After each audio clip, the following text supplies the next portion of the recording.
Bienvenidos. En este video se realiza la introducción al análisis de la respuesta en frecuencia de los amplificadores basados en transistores. Capítulo 4, respuesta en frecuencia. Introducción. Si consideramos el circuito que se muestra en la figura, el cual es el circuito de un amplificador, para realizar el análisis de la respuesta en frecuencia del amplificador, se debe considerar en el análisis las capacitancias externas CB, CC y CE, así como las capacitancias internas que aparecen entre los terminales de colector y base CMU, el capacitor entre los terminales de base y emisor CPI y el capacitor entre los terminales de colector y emisor, capacitancia de colector y emisor. Como introducción al análisis de la respuesta en frecuencia, se pueden indicar los siguientes 3 puntos. 1. Antes de este capítulo no se consideró los capacitores del circuito, los capacitores externos ni los capacitores internos. El análisis que se realizó hasta este momento se denomina análisis para frecuencias intermedias, en los cuales no se considera la influencia de los capacitores en la función de transferencia del amplificador. El circuito híbrido para frecuencias intermedias es el que se muestra en la siguiente figura.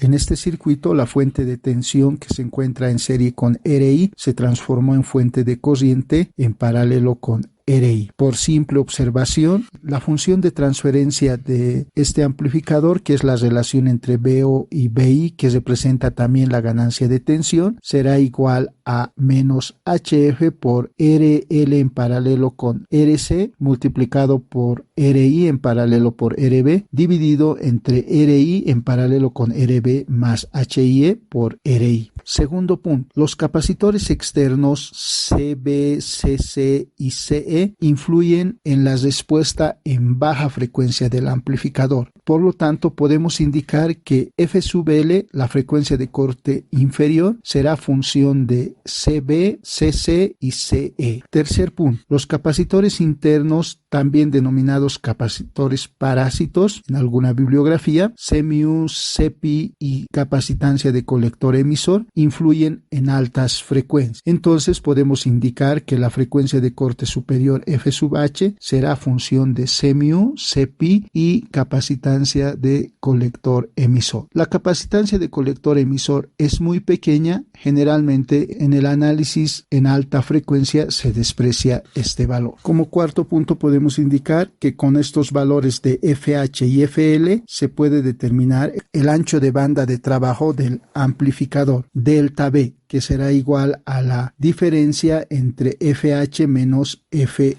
Si realizamos la gráfica de la función de transferencia de este amplificador, que representa también la ganancia de tensión porque es la relación entre BO y BI, la gráfica del módulo de esta función de transferencia tendrá la forma que se muestra en la figura. En esta función de transferencia se puede determinar la frecuencia de corte inferior y la frecuencia de corte superior, para el cual la ganancia máxima se reduce al 70% de su valor máximo. Para determinar la frecuencia de corte inferior, WL, se considerará los capacitores externos de base, CB, de colector, CC y de emisor, CE. Y para determinar la frecuencia de corte superior, WH, se debe considerar los capacitores internos CMU y CPI, y el ancho de banda delta B será igual a FH menos FL. Si observamos la forma de la gráfica del módulo de la función de transferencia de este amplificador, podemos observar que la función de transferencia disminuye para bajas frecuencias y para altas frecuencias, y para frecuencias intermedias tiene un valor igual a A sub M, la ganancia máxima del amplificador. La reducción de la función de transferencia, que representa la ganancia de tensión del amplificador, para frecuencias bajas se debe a la presencia de los capacitores externos, y la reducción de la ganancia de tensión para frecuencias altas se debe a la presencia de los capacitores internos dentro de los transistores. Con lo que concluimos este video. Gracias.